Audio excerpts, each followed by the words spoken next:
Why do people talk about dreams so much in sports? Dream seasons, dream matchups, dream opportunities. They do it because so much of sports is about imagining what you want things to be like. If only the setting were just right. It was one of those times none of us will ever forget. The characters just right. I don't know anything about Angola, but Angola's in trouble. The timing just right. 11 Hall of Famers. I don't think you can ever do that again, at no point in time. If only it could all be the way you might have dreamed it up yourself. Are you filming? Yep. That was the most exhilarating 15 seconds of my life. People perceived us as being superheroes. Please, Michael Jordan! No Isaiah Thomas. No Isaiah Thomas question. Cool. We became a team, and that team just stomped on everybody. This never happened in sports, nowhere. Well, I figured eventually there'd be a movie made about the Dream Team. This group may well be the greatest team ever assembled in the history of team sports.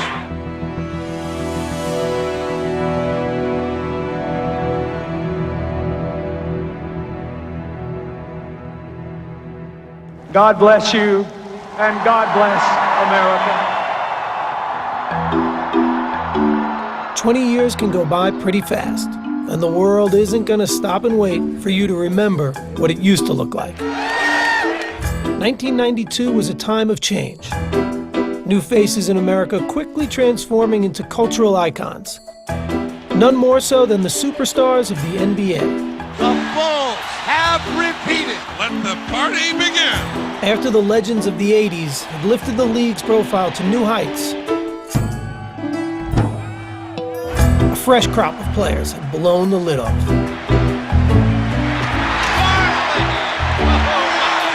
Here's Ewing. Robinson. Yeah. Their talents and their charisma made them more than just basketball players. I am not a role model. They were a new kind of star athlete whose popularity transcended the game. Like Mike, if I could be like Mike. Is it the shoes? No, Mom. And now the very best of them awaited their brightest showcase, the world's largest athletic stage, the Olympic Games in Barcelona, Spain, even if no one truly realized the impact they would make there. It's a watershed moment in the history of sports, not just the Olympics, not just basketball. It moved the culture along. But in 1992, not everyone was ready for them. Not everyone thought pro basketball stars had a place in the Olympics. This kind of thing had never, ever, ever been done. So there was a lot of, poking the bear, if you will, by people in my profession. Sports journalists and journalists in general were skeptical, angry, because this wasn't the Olympic movement. The Olympic ideal had always been about amateur competition, which meant the United States had always sent basketball teams made up of college kids, teams that dominated for decades. In 1972, the Soviet Union was awarded a victory over the U.S. in a controversial gold medal game. The United States apparently had won the game, but the debate still goes on. To this day, that American team still hasn't claimed their silver medals. But that result seemed like a fluke when the Americans got the gold in their next two Olympic appearances. U.S. has its 9th gold medal. While the U.S. celebrated, though, the rest of the world was catching up.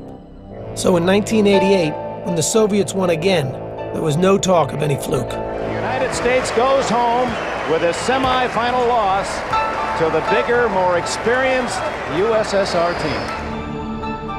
I was embarrassed. I know some of the guys left their medals there in the room. They didn't want to take them home. And here we are, USA on our chest, and we didn't get the job done. But the amateur ideal had gotten muddled. While NBA players were prohibited from Olympic competition, Professionals from other leagues abroad could play. If you played in Europe for money, you were an amateur, but if you played in the NBA for money, you were a professional.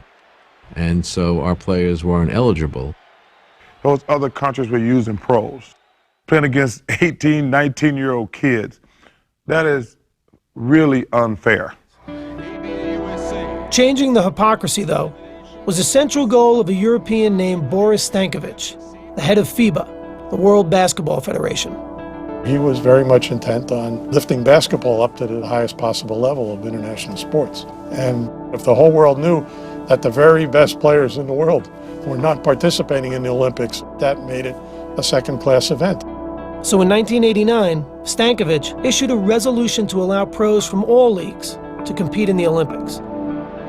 But back in America, the NBA was lukewarm to the idea. We wanted to be good partners with FIBA to grow the sport of basketball, but we weren't particularly anxious. We didn't know what it would mean. We didn't know if our players would want to do it. We didn't know what the logistics were, but the vote passed and NBA players were eligible for the Olympics. Now the issue wasn't about whether American pros could play, but whether the best players wanted to play. The one guy that, that we were a little concerned about was probably Michael. The thought back then was Michael Jordan plays 36 holes of golf 90 days during the summer. What the hell is he going to be doing playing basketball? I was hoping they would not ask me to participate. And I was trying to figure out a way graciously that I could decline. I'd done the Olympic thing before, and when Rod Thorne called me and asked me, I wasn't gung-ho about it. My appeal to him was, you're the top player in the world. This is bigger than the NBA Finals, and, we need you. His thing, well, who else is playing? I mean, are all the good players going to play? I'm not going to play by myself. So Michael Jordan waited to hear more. And Rod Thorne made his next call. It was a no-brainer for me. I was in from day one. And I figured if I jumped in first and said I wanted to play, that would get guys to want to participate as well. I think if Magic wasn't on that team, I don't think it would have been as spectacular as it was. And to finish out our careers, that was important for both of us. Once you get guys like Magic and Larry committing to the team, then all of a sudden it becomes something very, very special. Representing the USA is already a tremendous honor, but to know that you're going to be on a dream team is a once-in-a-lifetime experience. Magic, Bird, and David Robinson weren't alone in their pride. They called in the big guns. We're the Navy SEALs that we had to go over there and kick butt and take names. With those stars and the Utah Jazz tandem of John Stockton and Karl Malone, the dream team was starting to take shape. It don't matter if you call me last. I got the call. I didn't feel like that I deserved to be called, but I truly wasn't going to tell them that. I was like, yeah, I'm in. I didn't even think to say who else was on the team. I'm like, yeah, I'm good. Yes. Charles Barkley's ability was never in question, but his attitude was. God want us to win the world championship. I don't know if I go that far, Charles. No, I talked to him the other night. I learned early in Philadelphia. It doesn't matter what I say. So from this day forward, I'm going to say what the hell I want to say. And some people are going to like it, and some people are going to dislike it. But after a series of incidents on and off the court, the least of the committee's concerns were about what Barkley would say. I was asked to talk to him. He was so honored that we would even think about asking him. He convinced me that you won't have any problems with me. Now, with the team nearly complete, Rod Thorne had enough talent secured to go back to where he started. Representing my country was a big thing, but I think, the biggest motivation for me was now I get to spend time with some of the guys I compete against all the time. Portland's Clyde Drexler rounded out the list of NBA players, while the final spot on the roster was reserved for an amateur, Duke's Christian Laettner, coming off back-to-back NCAA titles. There's the pass to Laettner. Puts it up. Yes! In any other Olympic year, Laettner might have been the team's biggest star. But on this team, he was fine with being the last guy on the bench. I tell people this all the time, and it may shock them, but my most enjoyable year was my freshman year because they don't expect nothing from you except carry the luggage, do the laundry, and get our donuts. And that's easy. The harder thing is to be the leader. By May of 1991, 2 months before the Olympics, the team was set. 1 college kid and 11 future Hall of Famers. The man charged with putting it all together was the unflappable Chuck Daly. Okay, all set? I'm set. Chuck looked the part. He was the guy that looked like he owned the arena, but he would also push the broom. His hair was beautiful. His suits were immaculate. He wanted to win, but he wanted to look good. As the head coach of the Detroit Pistons, Daly did both, winning back-to-back championships in 1989 and 90. The Pistons are winners and still champions of the world. The Pistons were nicknamed the Bad Boys for their aggressive and some said dirty style of play, never more evident than in their memorable playoff battles with Michael Jordan's Bulls. Michael on the move against Vinnie Johnson to the hoop. He is necktied. Michael Jordan goes down hard. Detroit and Chicago had no love for each other. So when Daly was named the Dream Team coach, many wondered how he'd handle working with the Bulls' biggest star. I was being asked to wrestle with some demons and some issues. But the coach was well acquainted with the task of managing personalities. He coached the bad boys. And if you can coach those, you can coach anybody. One player Daly wouldn't be coaching in the Olympics, however, was his own star in Detroit, point guard Isiah Thomas, who controversially had been left off the team's roster. No matter how much people try to say now, it was no big a deal. It was a big deal. I talked to Isiah at the beginning of the year about the aspect he wasn't on the team, and he was not comfortable with it. I'm sure he is very hurt. He's a very deserving player, but he was not selected. Thomas was well on his way to a Hall of Fame career, but was also seen by many as the biggest cultivator of the Bad Boys image in Detroit. And now Isiah Thomas and Hart Rider swinging. Isiah was the general. He was the guy that would yap at his teammates and say, knock them on the ass, do whatever you got to do. A beautiful backdoor pass from Pippen, and he is walloped. He knew he was going to get hit. I despised the way that he played the game. Did you want him on the Dream Team? No, I did not want him on the team. Did Michael? Did you want him on the team? Well, I can't speak for Michael, but I don't think he wanted him on the team. Now, there has been speculation that your icy relationship with Isiah Thomas is the reason that he was not selected. Well, what is your reaction to that? That was one of the stipulations put to me prior to me even committing, that Isiah wasn't a part of the team. I was getting strong innuendos that it wasn't just, it was coming from higher places that didn't want Isiah Thomas on the team. Certainly things are being pointed at me because of our relationship and of course about the way that the end of the game between Detroit and Chicago ended.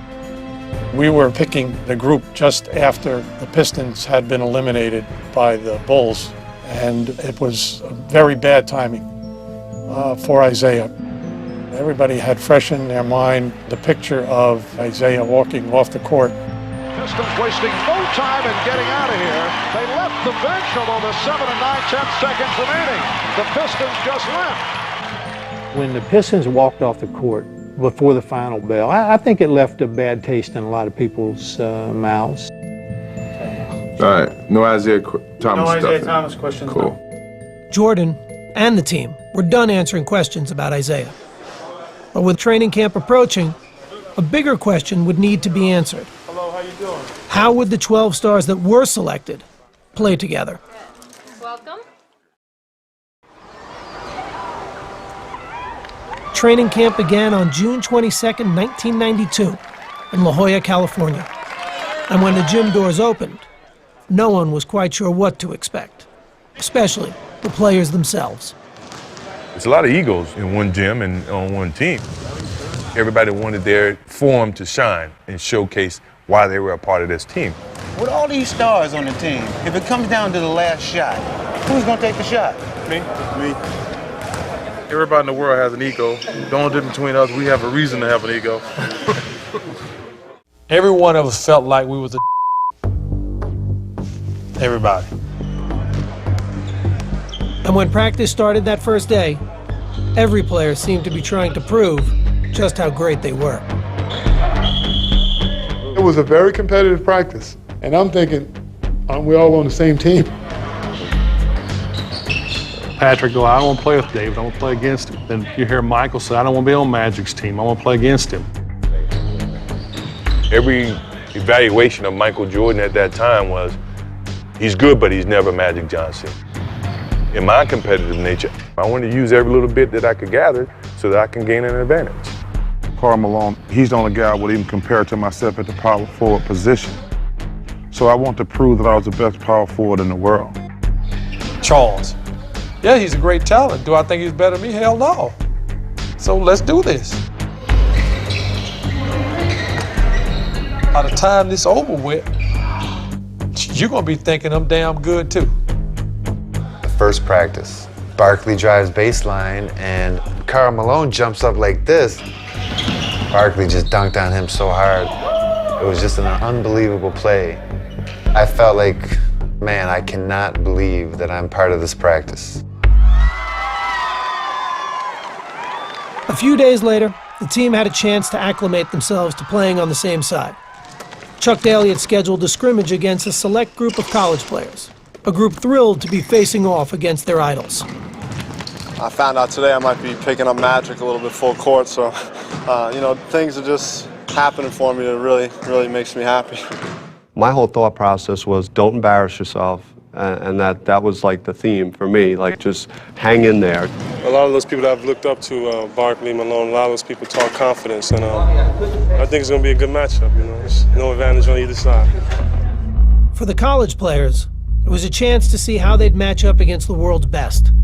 For Coach Daly, it was an opportunity to get his stars to grow into a single unit. I think we're somewhere between the mentality of an all-star game and trying to come together as a team. So we've got to continually work on this. Daly had been hired for his ability to manage personalities and egos. And when the scrimmage began, it became apparent that his players had left one of their biggest weapons, those egos, somewhere else. The non-fan would think, well, they're going to go in there and they're each going to want their own ball, and Jordan's going to be hogging the ball, and Magic's going to be dribbling all over the place. Point of fact, it was the exact opposite. They overpassed. It was like, I don't want to start it off. You do it. And before you realize it, the select team was beating us by 10. We didn't know how to play with each other.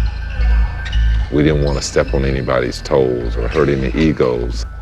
So these young kids, they were killing us. We were not into it, and we paid for it. Chris Webber was a man. I thought, boy, that's the guys coming this league, I could get out of here. Bobby Hurley was dominant. I did have some success penetrating and collapsing the defense, and our energy, our excitement to play, all those things played in our favor. Bobby Hurley didn't play 2 seasons in the NBA. Nevertheless, it did expose the one weakness they could have had, which is defending against quick guards. They were playing great. Then I noticed that Michael Jordan is not playing. I'm saying something. Chuck, then he said, we're all right. Yeah, we're all right. Daly watched as his players failed to make up the deficit. And in their first taste of outside competition, the Dream Team lost. A story their coach didn't want the press to get their hands on. I remember Chuck saying, as soon as the game ended and we were getting ready to let media in, it was erase the scoreboard.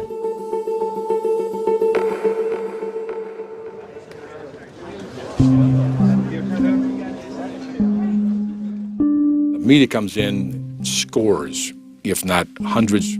They can sense something. You can feel the tension, or you can feel something in the air. Well, some of these college players we've just got through playing against probably should be on this team, but they'll get their chance.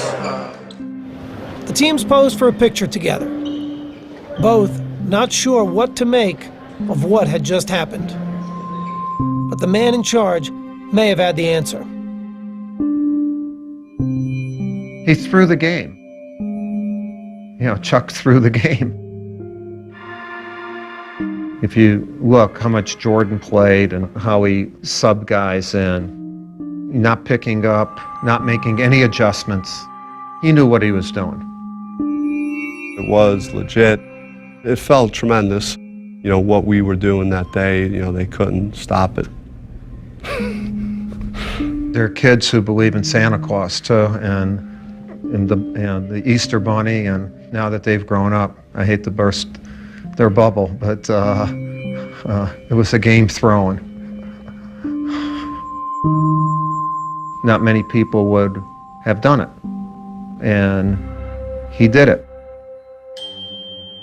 It was gratifying to Chuck for us to get our butts beat like that, because now we had to listen to him. From then on, he had a way of just saying, you know, you could lose. After fixing his collars and his hair, his speech was, anybody can get beat, so you gotta be ready to play. And I think that's the only speech he ever gave us. The message got across. I mean, you know, Chuck couldn't have been happier, I'm sure.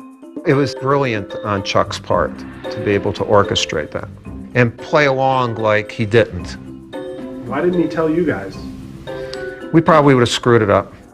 The next day, training camp ended with a rematch against the college kids. And once play started, everything made sense again. The tables were turned drastically. We showed them why we are who we are. We pretty much beat them by 100. They couldn't score. And by the way, Jordan played a lot more that next scrimmage.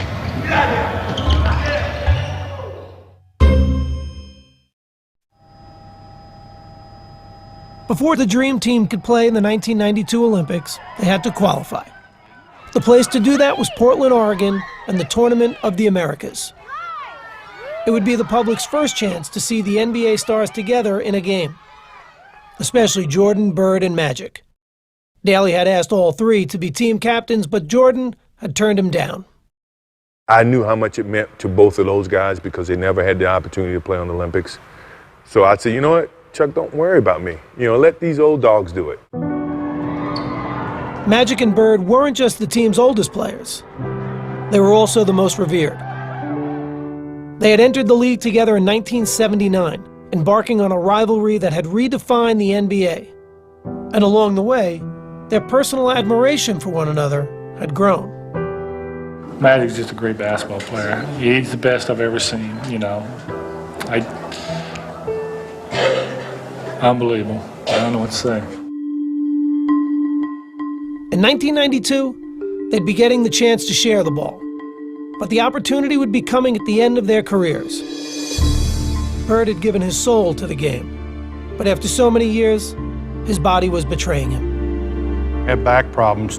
It just gets to the point where you just couldn't play. I mean, you couldn't think, couldn't move, couldn't run. You know, if you can't feel your feet, it's hard to run. Larry was on the fence because of his back, so I said, man, LB, you gotta play, man. You gotta play. This is our last chance to be together. Magic would be able to convince his old friend to play. But at the start of the 1991-92 NBA season, he was forced to retire after learning he had the HIV virus. Doctors would eventually clear him to play in the Olympics, though that didn't stop fears from swirling. There's a lot of players that really didn't want him to play, didn't want to play with him or against him, because nobody knew what disease meant. You know, they say you get a little blood on you, you got HIV, or you breathe on you, you know. I never bought any of that, you know. You just keep going. And that's what Irving decided to do, just keep pushing, keep going. 6, 5, 3-pointer, yes, oh my! Magic had made a cameo in the 1992 All-Star Game and had focused his attention on the Olympics, hoping for an encore of a lifetime alongside his old rival. Our careers were really over, and it was something I thought needed to happen for both of us. Their debut would take place at Portland's Rose Garden, with their team needing to medal in the Tournament of the Americas to qualify for the Olympics. That seemed like a foregone conclusion to just about everyone, including their first opponents, who were completely in awe before the game even started. The Cuban team spontaneously drops to its knees as if 12 popes had come by on Easter Sunday. At that point, the idea that this is merely a basketball game has been ripped asunder. It was a surreal feeling. You're like, dude, we're here to kick y'all behind. And they want to take pictures with you. Then the game begins. Magic and Larry come out together, two guys that had saved the league. They wouldn't even be playing this game without those two. And Magic passed the ball. Larry makes the first basket. Bird backing in, goes to the fadeaway. I mean, it just didn't get any better than that. The U.S. was off and running, and the result was a thing of beauty. Johnson leading the break, finds Robinson. And no one seemed more excited to be sharing the court than the co-captains. Bird for three. Opening night was a smashing success, with the outcome never in doubt. Bullet from Magic to Portland. And late in the game, the fans in Portland decided they wanted a curtain call from a three-time MVP. The crowd start cheering, Larry, Larry, Larry.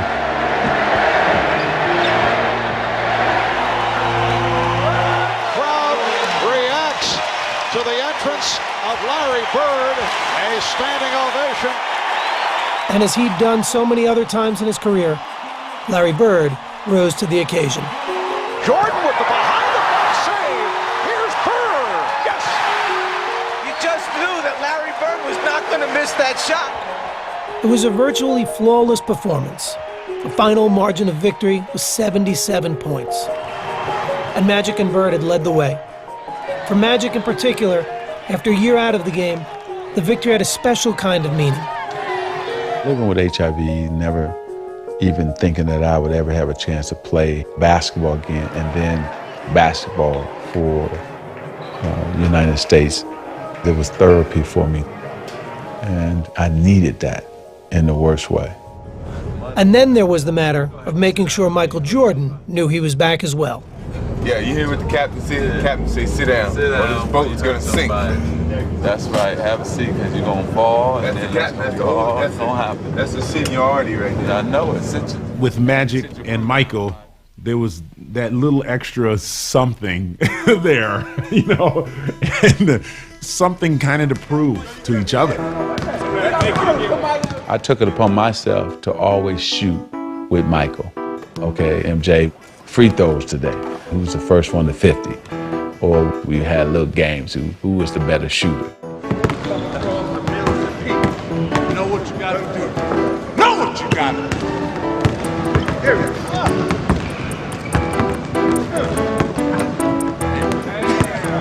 He didn't want to relinquish that control of the 80s, in a sense, even though we were going into the 90s. Don't touch the phone. One hand, don't touch it. Don't touch it.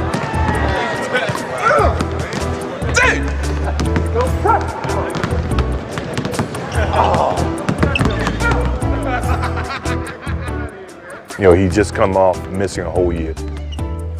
So it was who can win, who's going to have the bragging rights by the end of this trip.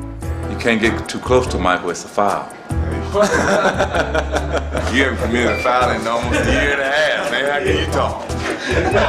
Michael's always tried to let people know that he's the top dog in whatever. That's just his competitive mode. I'm the young guy with the elder statesman. These old guys, they got arthritis. They can't stand in one spot too long. He's a young puppy. I'm the big dog here. Whatever I say goes.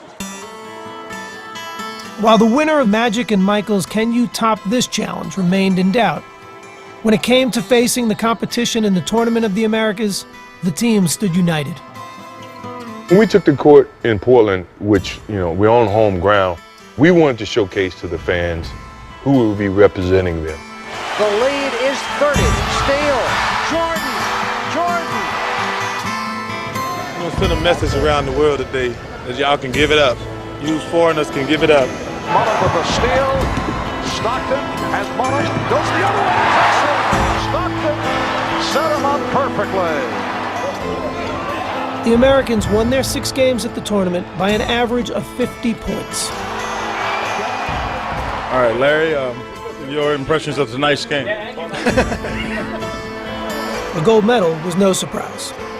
But what was unexpected was the team's interactions with their opponents, who showered them with adulation before, after, and even during games. Magic Johnson and Oranga shaking hands after the shot. The Tournament of the Americas had served its purpose. The U.S. had qualified for the Barcelona Games and given the world its first glimpse of what was coming later that summer. I just want to say this is just a small step to what our goal really is, to get to Barcelona, win the gold medal, and bring it back where it's supposed to be. Thank you.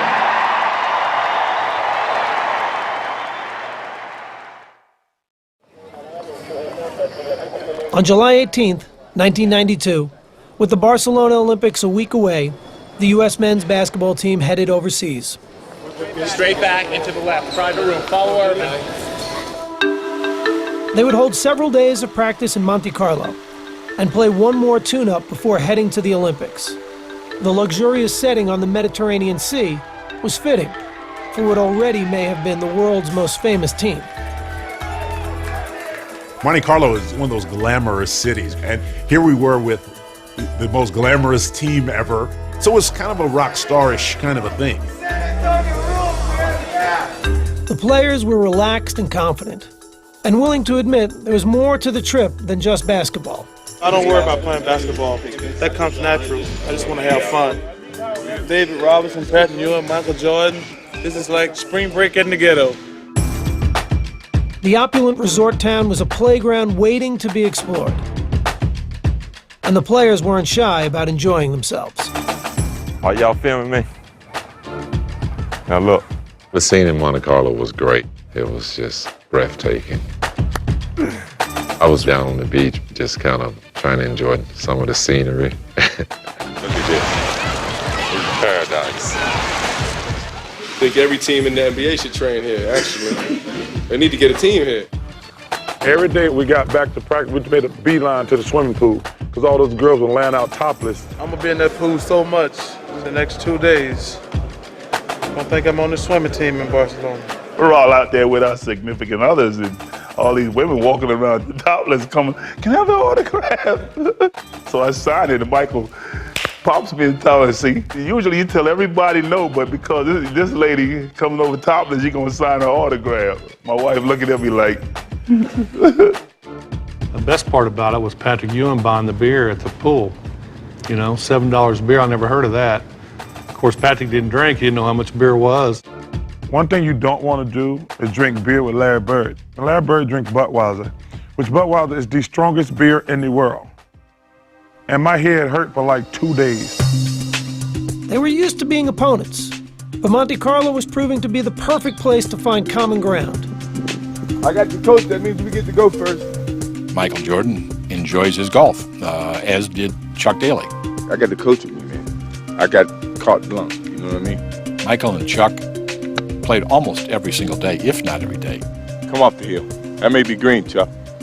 Chuck was playing his practice schedule around our golf time. That to me was ideal.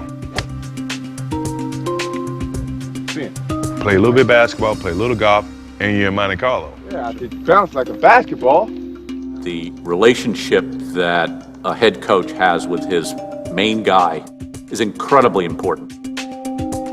Chuck's ability to get Michael is amazing because think of how bitter enemies they had to be. Chuck devised the defense that drove Jordan out of his mind. And yet, here they are playing golf together. Jordan could really have unbelievably bad feelings towards Chuck. Chuck understood that, and he embraced them. Chuck, yeah. How many I gotta give you today? How many I gotta give you? Well, you shoot 72. I watched that. That was a bonding thing for me and Chuck. Always been a thing that I treasure just as much as being a part of the team. For Jordan, golf was only one part of the whirlwind schedule, which his teammates were discovering was just the way he liked it. What are you doing today, John? What you gonna do? You wanna sleep? I remember thinking that. Does this guy ever sleep? Golf, 36 holes. I'm playing it tomorrow too. He would do more things and be ready to practice and play as much as anybody. Michael Jordan. The thing that I remember the most was going out and playing golf with Michael Jordan before a game. And I thought, and I'm going to be exhausted tonight. And Michael just had ridiculous energy and was phenomenal. I felt like I was running in quicksand a little bit. And so, it gave me a whole nother level of respect for kind of the freak of nature that he really is. Grab that plate of food, Jim. We played cards in Magic's room till 5 o'clock in the morning, pretty much every night. It was so much fun. Right, homie? Yeah, I'm tired. He's like a bionic guy, or he'd play cards, play golf, play basketball. Jordan going all the way. I don't know when he ever slept. Finally, after a ball game, he was just lying down. And I looked at him, I said, I think that's the first time he's gone to sleep on the whole trip.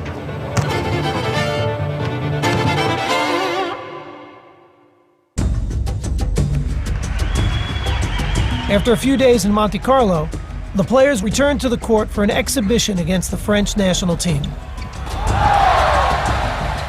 Everybody had their eyes on one team. We could feel that it was just such talent, such incredible skill, and it was just such a pleasure to watch.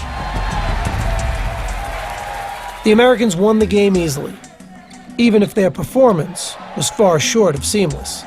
It wasn't a great game. A lot of sloppy passing. I didn't like any of it. It was a terrible game, and U.S. looked half interested. And so Chuck kind of the next morning in Monte Carlo, even though everybody was a little hungover and tired, had to really kick their butt. Chuck says, okay, this is what's going to happen. We're going to play it like a real game. We're going to play 4 quarters.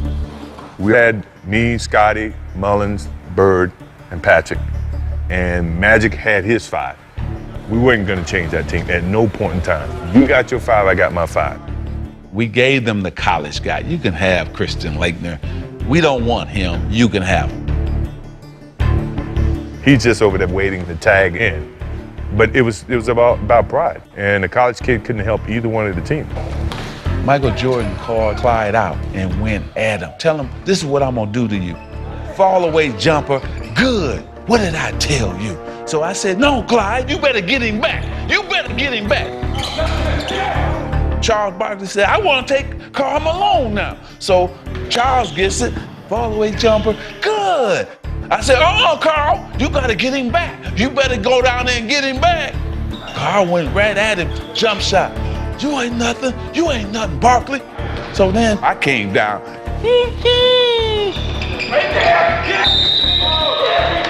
His energy is real high. He feels like he's in an opportunity to prove himself.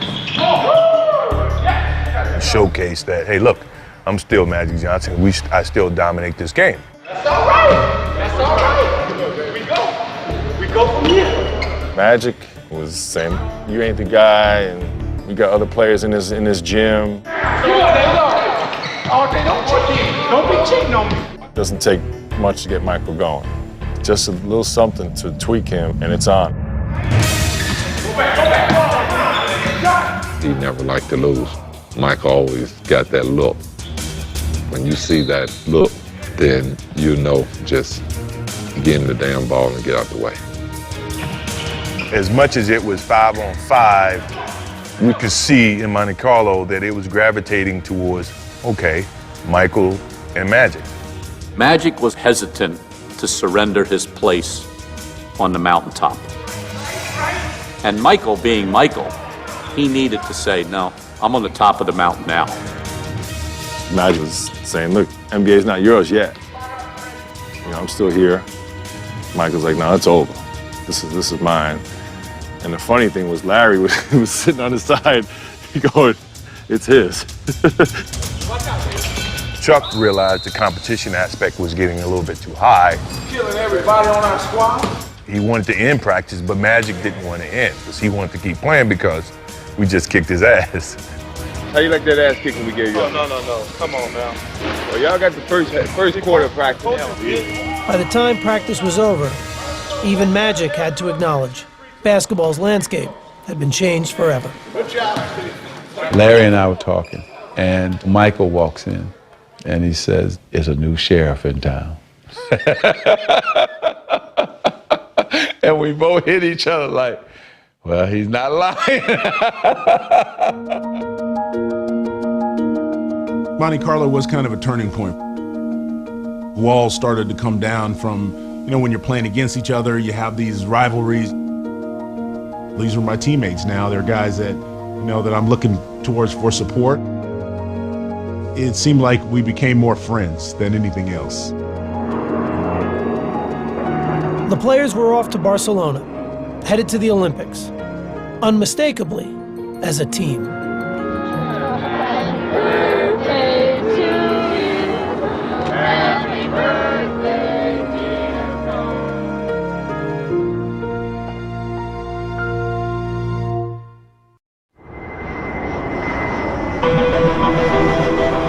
The United States men's basketball team landed in Barcelona for the Olympics on July 24, 1992. In store was an experience unlike anything they or the sports world had ever seen. The plane landing in Barcelona, helicopters flying over it.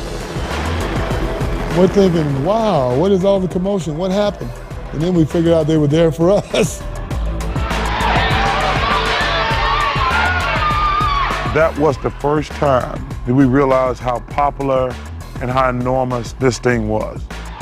I was like, guys, if we lose, it's gonna be like the biggest upset in sports history. Barkley was right. There was no margin for error, a reality the rest of the team openly accepted in their first press conference in Spain. I know I'm really afraid to fail because I can't go back home if we don't win the gold. Even though from a little small place in Summerfield, those 250 people there said, I can't come back. Barkley, meanwhile, handled an endless barrage of questions as only he could. How did you feel in 1972 when the Soviet Union beat the United States in that wild game? Well, I had just flunked my entrance exam into kindergarten, so that was the only thing, Everybody that has ever been in front of a camera, we tend to not say certain things. Why don't they just take their ass whipping like people and go home?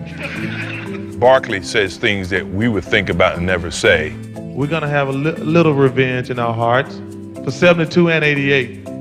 David, he can't say that because he's a Christian, but He said, man, you don't talk honestly enough to the media. You need to tell them what you're really thinking. I said, Charles, you talk too much to the media. You need to stop telling them everything you're thinking.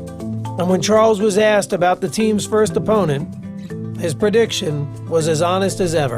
I don't know anything about Angola, but Angola's in trouble, I think. Just moments ago, the Dream Team boarded the bus outside their hotel along the Ramblas. They're heading for their first matchup in Barcelona with the Angolans. I can remember the first game, the real game, when we came out of the locker room and stepped on the court. And I finally said to myself, I can't believe this, I'm here.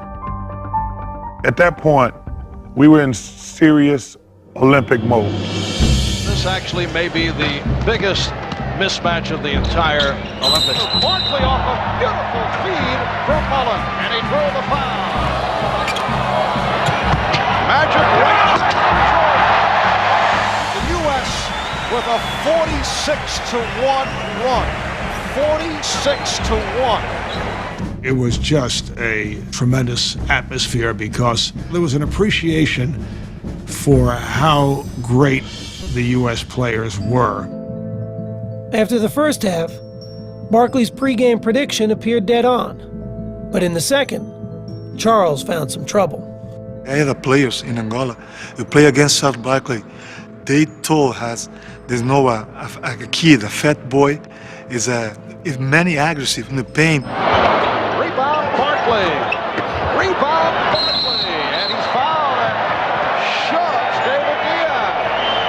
Well, Charles getting a bit aggressive. I thought they were playing dirty. And I told old boy, I don't even know if he understood. I said, hey, man, ease up on the elbows.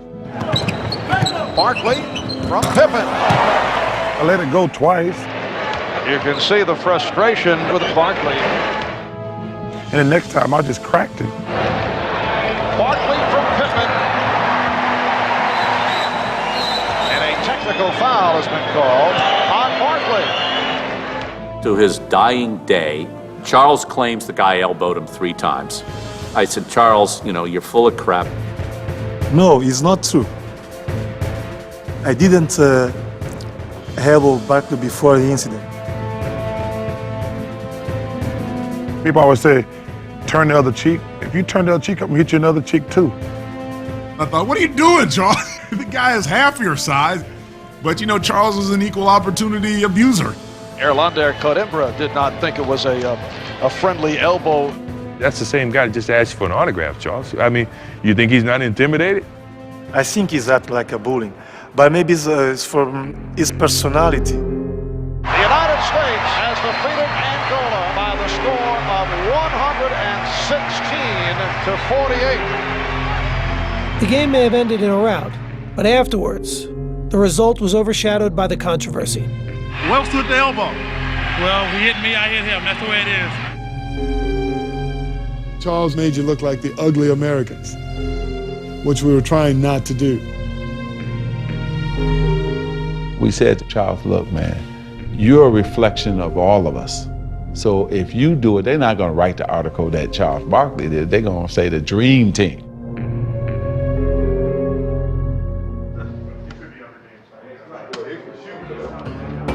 Barkley had stained a dream debut for the Americans. But in their next game against Croatia, Scottie Pippen and Michael Jordan grabbed the spotlight, with the focus on their matchup with one of Europe's best players, Toni Kukoc. Major storyline that carries into this game involves Toni Kukoc, second-round pick of the Chicago Bulls back in 1989. The Bulls made a strong push to sign him last season. At that time, general managers in the league were trying to come up with gems, make their discoveries overseas. And Krause thought this guy could play in the NBA. While Jordan and Pippen had been winning back-to-back titles, Chicago GM Jerry Krause had been publicly wooing Kukoc to join the Bulls.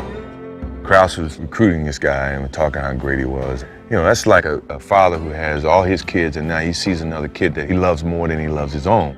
So we were not playing against Toni Kukoc. We were playing against Jerry Krause in a Croatian uniform. But unfortunately for the real Toni Kukoc, he was now the target of the world's 2 best defensive players. They was debating who was going to guard him. No, I got it. No, I got it. I'm looking at Michael and Scottie, and they're ready for, blood. Man. We knew the world was going to be watching. We knew everyone wanted to see what Toni Kukoc was like, and we were going to give him the worst experience he ever had on the basketball court. Pippen drew the initial assignment of shadowing Kukoc and harassed the Croatian from the opening whistle. It was hard to run across the half court without a ball.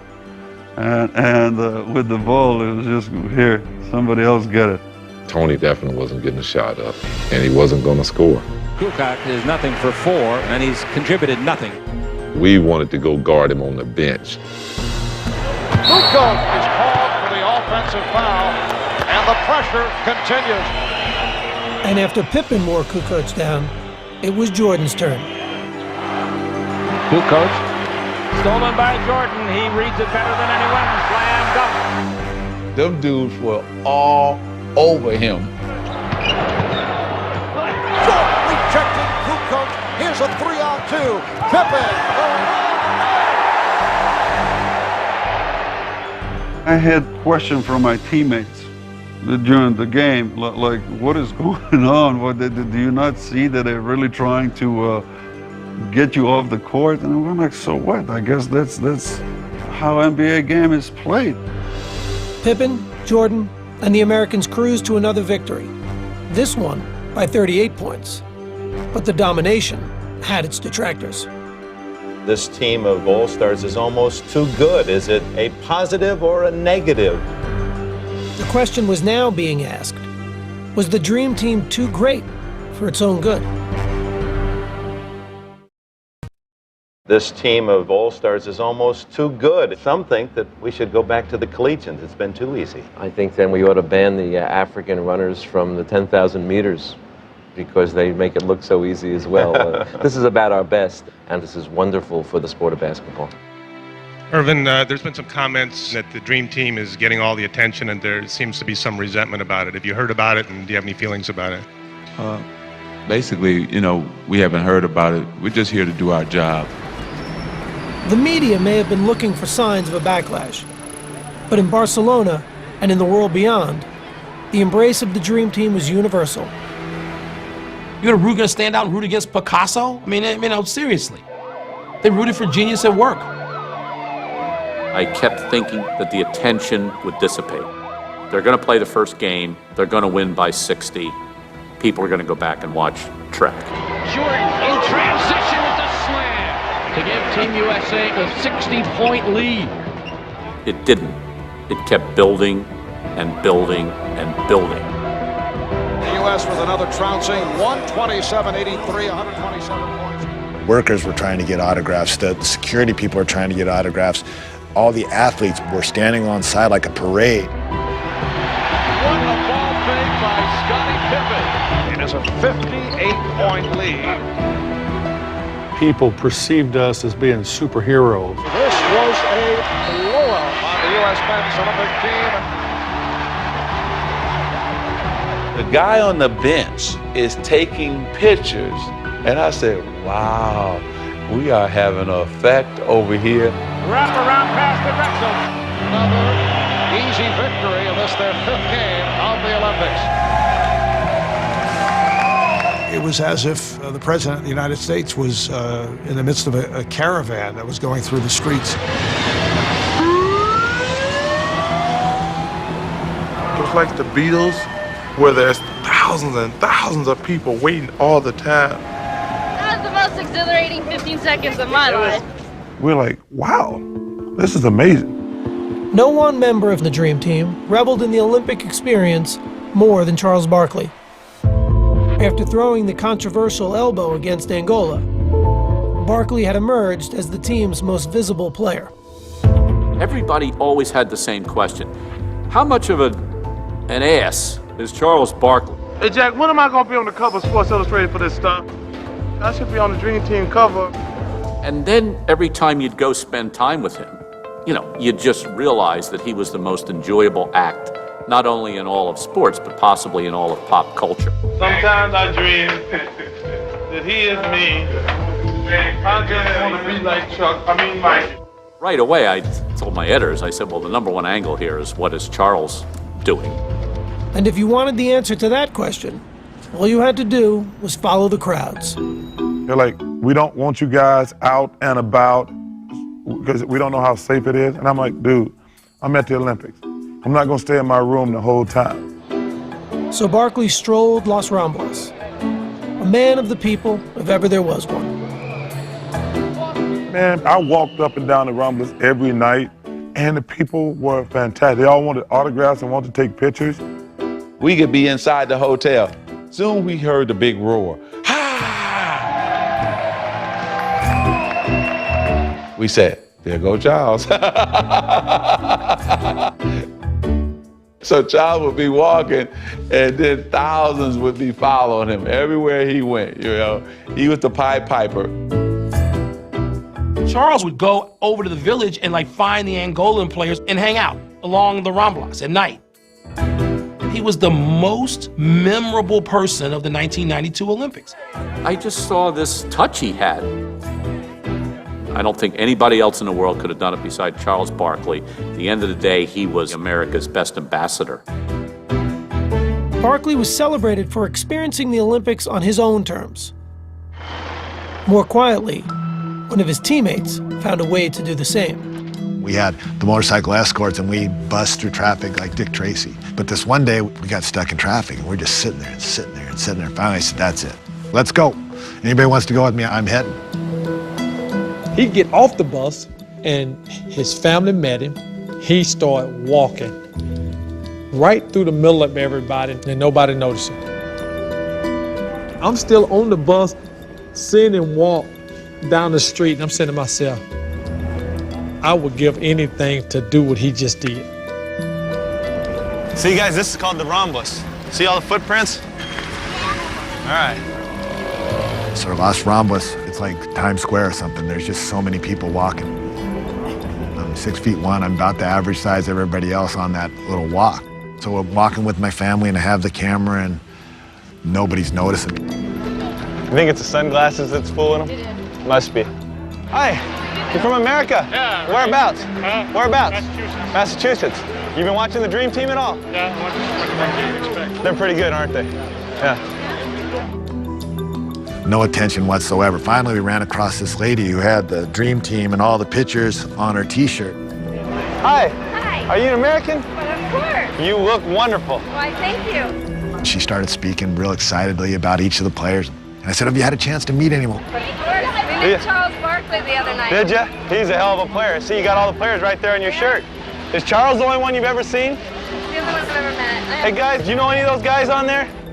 I think my oldest son, Houston, ruined the surprise. That's my dad. Your dad? That's your dad? Too bad he's not here. You play on a team? I do, yeah. Who is that guy? I can't go anywhere without being bugged. Really not much different from Michael Jordan walking through here. For the players, surreal experiences had become the norm. But even more memorable were the unlikely friendships developing behind the curtain. It was a unique mix. You know, Larry Bird and Patrick Ewing became like best friends. I got a white guy from Indiana, and I got a brother from Jamaica. Patrick said I could pick his mind. It took me 3 minutes. Now he gets a chance to come back and start picking on mine. Took me one. We were probably the two of the most unlikely people you thought that would be friends. But if you look, not only Larry and I got to be great friends, but all of those guys got to be much better friends. We all enjoyed each other. We all enjoyed the ride. And we got a sense of each other as men. Then, when we got to the court, it made it even better. The Dream Team's chemistry turned out to be the hallmark of their success, as the players closed in on what they came for. Barkley now over the side leading cheers. Their big margins of victory may have been a testament to their dominance, but numbers couldn't capture what made watching them so unforgettable. Guys played the best basketball you've ever seen in your life. It was literally like great poetry or great art. At times you feel you're watching a performance, a concert, rather than a basketball competition. This was fun. This was like, it's how basketball's supposed to be. And at the center of the fun was the team's biggest star, who had come to Barcelona at the peak of his powers and shown how much his popularity had exploded. I will say this one thing about Michael Jordan. I've been around other celebrities in my life. I've never seen people react like they do to him. People go crazy when they see him.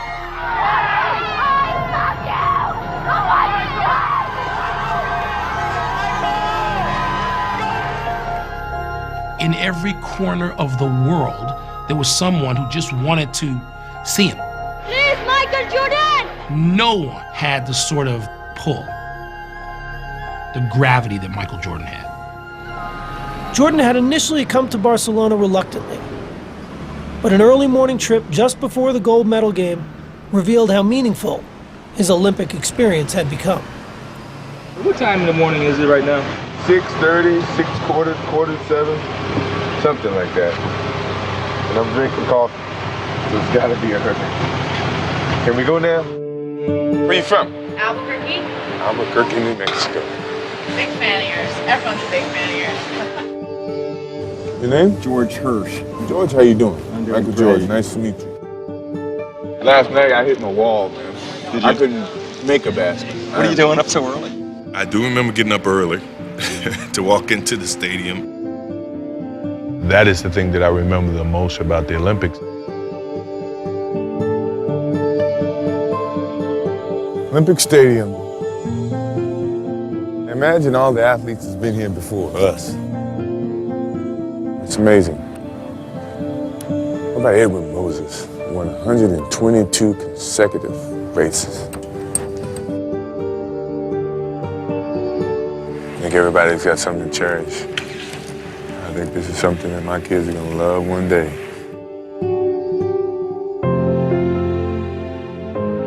The Dream Team squared off against Croatia again in the gold medal game, offering the world one more lasting impression of their supremacy. Barkley with the lead for Mullen. Behind the back, Drexler. Team USA came to send a message tonight.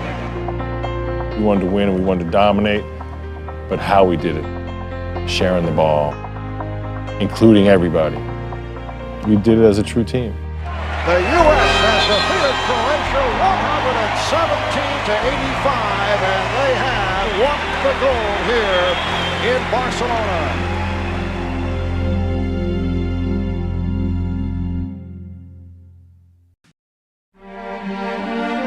Campeón olímpico y medalla de oro, el equipo de los Estados Unidos de América. There was never really any doubt the Dream Team would win gold in 1992. But as they walked back onto the court to get their medals, the moment still overwhelmed them. You saw a lot of cheers from players. It was a very proud moment for me because anytime you represent your country, you know, that's a prideful thing.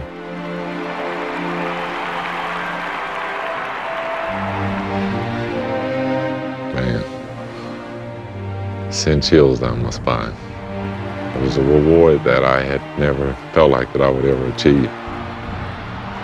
To do it on that stage with those group of guys, it's a memory I'll never forget. Nothing in my life has ever felt like standing on that podium. I was getting goosebumps.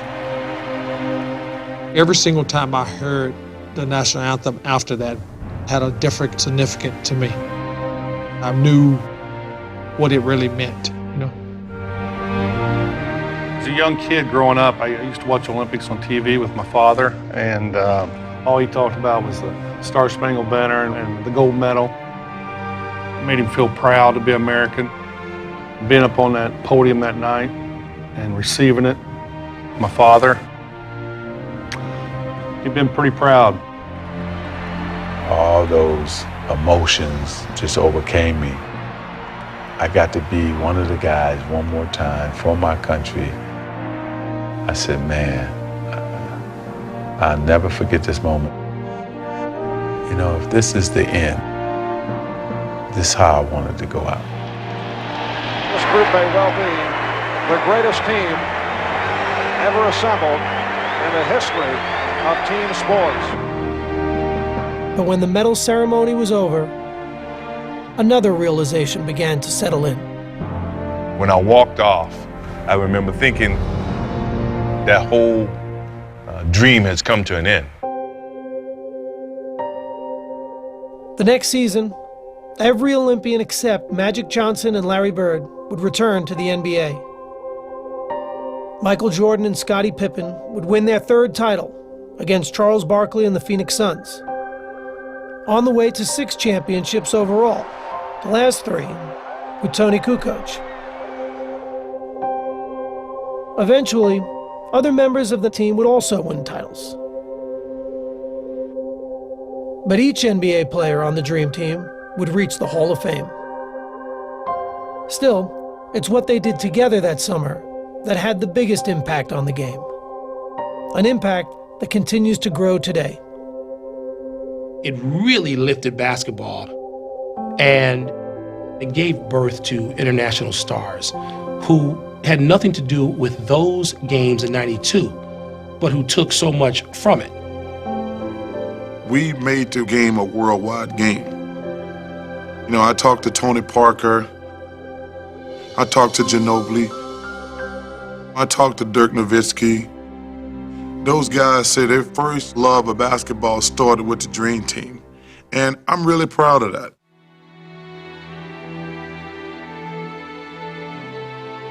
The world can change a lot in 20 years. But there are moments in time you never forget, no matter how long it's been. No matter how much else has changed in your life since. 20 years later, they've all kept ties to the game in one way or another. And they all talk about the summer of '92 as if it happened just yesterday. An experience still unlike any other in their remarkable basketball lives. I've never had more fun being around anybody. Everybody got along. There was no ego. We had fun. You know, clearly everybody reminds me I never won a championship. So that to me was like winning the championship, winning the gold medal, and hanging out with these guys. The reward itself is really only a small part of the story. It's what the gold medal represents that will always tie these men together. This is like, this fraternity, that's pretty awesome. I don't think you're ever going to be able to get 11 Hall of Famers to play all at once, you know, on one team. That's unheard of. Ha! We go on the bus. Ha! We come back. Ha! Walk out the hotel. Ha! Wave. Ha! Wave outside your window. Ha! I can't believe it. I lost it so magical. I just saw my God.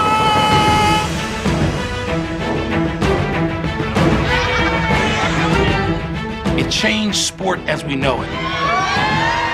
They showed the world how to play basketball. What other team can say that? I don't think we'll ever see anything like it again. It's an insult to compare anybody else to that team. Take a good look. Perhaps we'll never see a team this great again.